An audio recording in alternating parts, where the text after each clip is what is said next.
গ্রামের কোনো একটি গৃহস্থের সাথে, কৃষকের সাথে কথা বলছেন, অর্থাৎ মানুষের মধ্যেখানে আছেন, অথবা স্কুলের শিশুদের সাথে কথা বলছেন, অথবা শিক্ষকদের সাথে, অর্থাৎ সোজা কথা, উনি মানুষের কাছে আছেন। তো আমরা তো উনারই নেতা কর্মী, আমরা তো উনারই ফলোয়ার।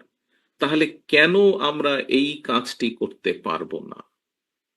প্রিয় সহকর্মীবৃন্দ, রাজনৈতিক দল হিসাবে, একটি গণতান্ত্রিক রাজনৈতিক দল হিসাবে আমরা তো এক্সপেক্ট করবই, এবং শুধু এটা আমাদের এক্সপেকটেশন বা আশা না, এই অধিকারটিকে বঞ্চিত করা হয়েছিল গত এক যুগেরও বেশি সময় ধরে, এবং এই অধিকারকে প্রতিষ্ঠিত করার পক্ষে বাংলাদেশের প্রত্যেকটি মানুষ সচেতন, প্রত্যেকটি গণতান্ত্রিক মানুষ। কি সেটি?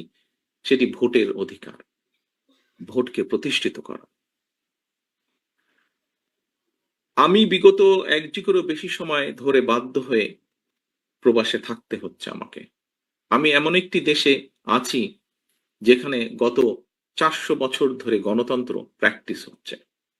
আমরা গণতান্ত্রিক দেশ, উন্নত দেশ, মানুষের গণতান্ত্রিক অধিকারের দেশ বললে প্রথমেই ব্রিটেনের কথা চোখের সামনে ভেসে ওঠে।